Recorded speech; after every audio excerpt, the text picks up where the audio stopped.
አንድ አምላክ በሚሆን በአብ በወልድ በመንፈስ ቅዱስ ስም መስከረም 25 በዝች ቀን ታላቅ ነቢይ ዮናስ አረፈ። ይህም እውነተኛ ነቢይ ዮናስ የሲዶና ክፍል በምትሆን ስራጵታ በምትባል አገር ለምትኖር መበለት ልጇ የሆነ ነቢይ ኤልያስም ከሙታን ለይቶ ያስነሳው ኤልያስንም ያገለግለውና የትንቢት ጸጋ የተሰጠው ነው። ከዚህም በኋላ ስሙ ከፍ ከፍ ያለና የተመሰገነ እግዚአብሔር ወደ ነነዌ አገር ሂደህ አገራችሁ እስከ 3 ቀን ድረስ ትጠፋለች ብለህ አስተምር ብሎ አዘዘው። እግዚአብሔርም ይህን ባለው ጊዜ ዮናስ በልቡ እንዲህ ብሎ አሰበ። እግዚአብሔር ሊያጠፋቸው ቢወድ ኑሮ ሂደህ አስተምር ብሎ ባላዘዘኝ ነበር። እግዚአብሔር ማሪ ነውና ሲምራቸው እኔ በእነርሱ ዘንድ ሐሰተኛ ነቢይ እንዳልባል እፈራለሁ። ከቶ ትምህርቴን አይቀበሉኝም ወይም ይገድሉኛል። ወደዛች አገር ሂጄ እንዳላስተምር ከእግዚአብሔር ፊት ብኮበልልና ብታጣ ይሻለኛል። ወንድሞች ሆይ ከፈጣሪው ከእግዚአብሔር ፊት ለፍጡር ማምለጥ ይቻለዋልን? ይህስ ዮናስ የእስራኤልን ልጆች ከሚያስተምሩ ነቢያት ውስጥ ሲሆን ይህን አያውቅምን? ነገር ግን እግዚአብሔር በረቀቀ ጥበቡ ይህን አደረገ። የዮናስ በዓሣ አንበሪ ሆድ 3 መዓልት 3 ሌሊት አድሮ መውጣት መድኃኒታችን በመቃብር ሆድ 3 መዓልት 3 ሌሊት አድሮ ከዚህ በኋላ ከሙታን ተለይቶ ለመነሳቱ ምልክት ይሆን ዘንድ ነው። ዮናስም ከዓሣ አንበሪ ሆድ ያለ ምንም ጥፋት እንደመጣ እንዲሁ መድኃኒታችን ያለ መለወጥ ተነስቷልና እንዲሁም ሆነ። ከእግዚአብሔር ፊት ዮናስ ሸሽቶ ወደ ተርሴስ አገር ሊሄድ ተነሳ። ወደ ኢዮጵያ አገርም ወርዶ ወደ ተርሴስ አገር የሚሄድ መርከብን አግኝቶ በገንዘቡ መርከብ ተከራየ። ከእግዚአብሔር ፊት ኮብልሏልና ከእነርሱ ጋር ወደ ተርሴስ ይሄድ ዘንድ ወደ መርከቡ ወጣ። እግዚአብሔርም ታላቁን ነፋስ ወደ ባህር አመጣ። የባህሩም ማዕበል ከፍ ከፍ አለ። መርከባቸውም ሊሰበር ቀረበ። ቀዛፊዎችም ፈርተው ወደ ጣዖቶቻቸው ጮኹ። መርከባቸውም ይቀልላቸው ዘንድ ገንዘባቸውን ዕቃቸውን አውጥተው ወደ ባህር ጣሉ። ዮናስ ግን በዚያን ጊዜ ወደ ከርሰ ሐመሩ ወርዶ ተኝቶ ያንኮራፋ ነበር። መርከቡንም የሚቀዝፍ ቀዛፊ ወደ እርሱ ወርዶ ምን ያስተኛል? እንዳንሞት እግዚአብሔር ያድነን ዘንድ ተነስተህ የፈጣሪን ስም ጥራ አለው። ይህች መከራ ያገኘችን ስለማናችን ኃጢአት እንደሆነ እናውቅ ዘንድ እርስ በርሳቸው ኑጣ እንጣጣል ተባባሉ። በተጣጣሉም ጊዜ ዕጣ በዮናስ ወጣበት። እነርሱም ይህች መከራ ያገኘችን በማናችን ኃጢአት እንደሆነ ንገረን። አንተስ የምታመልከው ምንድን ነው? ከወዴትስ መጣ? አገርህስ የት ነው? ወዴትስ ትሄዳለህ? ወገንህስ ማን ነው? አሉት። ዮናስም እኔስ የእግዚአብሔር ባሪያው ዕብራዊ ነኝ። ፈጣሪም ምድርንና ሰማይን ባሕሩንና የብሱን የፈጠረ እግዚአብሔር ነው አላቸው። እነዚያም ሰዎች ታላቅ ፍርሃትን ፈርተው ምን አድርገሃል? አሉት። እሱ ነግሯቸዋልና ከእግዚአብሔር ፊት ኮብልሎ እንደሄደ እነርሱም አወቁ። ባህሩ ይታወቅ ነበርና ታላቅ ማዕበልም ተነስቶ ነበርና ባህሩ ይተወን ዘንድ እንግዲህ ምን እናድርግ? አሉት። ዮናስም አንስታችሁ ወደ ባህር ጣሉኝ፣ ባህሩም ይተዋችኋል። ይህ ታላቅ የማዕበል ሞገድ የመጣባችሁ በእኔ ምክንያት እንደሆነ አውቃለሁ አላቸው። ባህሪቱ ትታወካለችና ማዕበሊቱም በነሳቸው ትነሳለችና እነዚያ ሰዎች ወደ ምድር ሊመለሱ ወደዱ፣ ነገር ግን ተሳናቸው። ሁሉም አንድ ሆነው ወደ እግዚአብሔር ጮኹ። አቤቱ ስለዚህ ሰው በእውነት ልታጠፋን አይገባም። አቤቱ እንደወደድክ አድርገሃልና የጻድቅ ሰው ደም አታድርግብን አሉ። ከዚህም በኋላ ዮናስን አንስተው ወደ ባህር ጣሉት።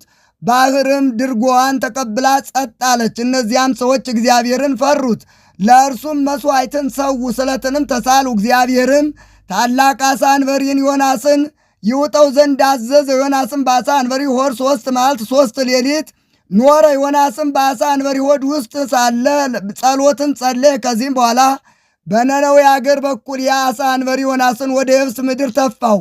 የእግዚአብሔርም ቃሉ ዳግመኛ ወደ ዮናስ መጣ። ቀድሞ አስተምር ብዬ እንደነገርኩህ ወደ ታላቂቱ የነነዌ አገር ተነስተህ ሂደህ አስተምራቸው አለው።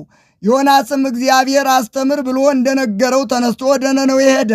ነነዌ ግን ለእግዚአብሔር ታላቅ አገር ናት። በዙሪያዋ ያለ ቅጽሯም ከበር እስከ በር ድረስ በእግር የ3 ቀን ጎዳና ነው።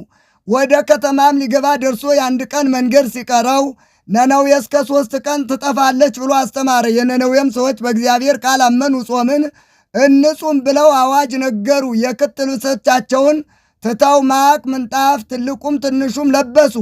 የነነዌ ንጉሥም ይህን ሰምቶ ከዙፋኑ ተነሳ። ልብሰ መንግሥቱንም ትቶ ማቅ ለበሰ።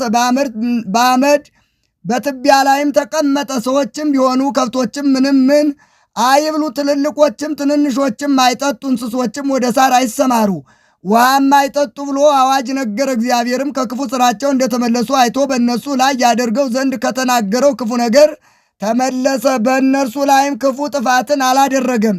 ዮናስም ጽኑ ሐዘንን አዘነ። ወደ ፈጣሪው እግዚአብሔርም እንዲህ ብሎ ለመነ። ጥንቱን በአገሬ ሳለሁ እንዲህ ብዬ የተናገርኩ አይደለሁምን? አንተ ይቅር ባይ ርኅሩህም ከመዓት የራቅህ ቸርነት የበዛ እውነተኛ የሆንክ ክፉ ነገርን ከማምጣት እንደምትመለስ አውቃለሁ። ስለዚህ ከአንተ ኮብልዬ ወደ ተርሴስ ሄድኩ። ነቢየ ሐሰት እየተባልኩ ከመኖር ሞት ይሻለኛልና አቤቱ አሁን ነፍሴን ከሥጋዬ ለያት አለ። እግዚአብሔርም ዮናስን በዚህ ነገር አንተ እጅግ ታዝናለህን? አለው። እርሱም አዎን አዝናለሁ አለ። ከዚህም በኋላ ዮናስ ከከተማ ወጥቶ ከከተማ ውጭ ተቀመጠ። ጎጆም ለራሱ ሠራ። በአገር ላይ የሚደረገውን ነገር እስኪያይ ድረስ ከጥላዋ ስር ተቀመጠ። ይበቅል ዘንድ በዮናስ ራስ ላይ ይሸፍነውም ዘንድ እግዚአብሔር ቅልን አዘዘ። ቅሉም በዚያ ጊዜ በቅሎ የዮናስን ራስ የፀሐይ ትኩሳት እንዳያሳምመው በዮናስ ራስ ላይ ሸፈነ። ዮናስም በቅሊቱ መብቀል ታላቅ ደስታ አደረገ።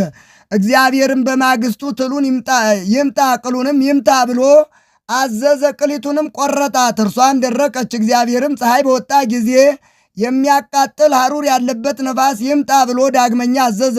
ነፋሱም መጥቶ የዮናስን ራስ አሳመመው። እርሱም አእምሮውን እስከ ማጣት ደርሶ በልቡናውም ተበሳጭቶ ከመኖር ሞት ይሻለኛል አለ። እግዚአብሔርም ዮናስን በቅሊቱ መድረቅ እጅግ አዘንክን? አለው። እርሱም አዎን ልሙት እስከ ማለት ደርሼ አዘንኩ አለ። እግዚአብሔርም አንተስ በአንድ ሌሊት በቅላ በአንድ ሌሊት ለደረቀች ውሃ ላላጠጣሃት ላልደከምክባት ቅል ታዝናለህ። ቀኝና እግራቸውን ላለዩ ከ12 እልፍ የሚበዙ ሰዎች እንዲሁም ብዙ እንስሶች ላሉባት ታላቅ አገር ለሆነች ነነዌ እኔ አላዝንላትምን? ከበደሉ ተመልሶ ንስሐ ለሚገባ እኔ መሐሪና ይቅር ባይ ነኝና አለው። ከዚህም በኋላ ዮናስ ተነስቶ ወደ አገሩ ተመልሶ በሰላም አረፈ። መላው ዕድሜውም 170 ነው። ለእግዚአብሔርም ምስጋና ይሁን፣ እኛንም በጸሎቱ ይማረን፣ በረከቱም ከእኛ ጋር ትኑር ለዘላለሙ አሜን። ሰላም ለዮናስ በከርሰ አንበሪ ዘኖም አምሳለ ክርስቶስ ይኩን ዘውስተ መቃብር ተአትመ እግዚአብሔር ይቤሎ ጊዜ ባህሩር ሃመ እይሳላኑ ለነዌ ወይምህካኑ ፍጹመ እንዘ አንተ ትምክ ዘይተከልከ ሃመሃመ። በዝች ቀን የፎቃ የዮሐንስ እንድራዎስ የጴጥሮስ የጳውሎስ የእንጦንዮስ የበርበራ መታሰቢያቸው ነው። በረከታቸውም ከእኛ ጋር ትኑር ለዘላለሙ አሜን። ሰላም ለዕፀ መስቀል ደመ መለኮት ዘተነዝሃ እስመ ቆጽለ ሕይወት አስረጸ ወጽጌ አምሳል ንጹሕ በዛቲ ዕለት ብሔረ አጋዚ ዘበጽሐ ከመተነበየት ነጺሮ ለቶስቧ ረየሂ ወተፈሳ እስክንድር ብዙሃ። ሰላም ለክሙ ጽጉባን ኦሪት ወንጌል አማጥባይተ መርዓት ክልኤ ከመሃጉለ መንታ ዘወይጠል ሰናየ ጽጌ ኬፋ ወጡ መፍሬ ሳወል ይሰየም በክሳዴ አርውትክሙ ቀሊል ወይሰወጥ በአይናፌ ጼናክሙ ኮል። ሰላም ለበርባራ ወለይዋለያና አምሳላ በዛቲ ዕለት ዘአስተርአየት ኃይላ በክሌ ደው ዘሰረቁ መጽሐፈ ገድላ ፈደየቶ ለአሐዱ እንባዜ ማኅበ ማርያም ስዕላ ወላይነ ቢጹ ካልእ አጽለመት ጸዳላ። በዝችም ዕለት የክረምት መውጫ ነው።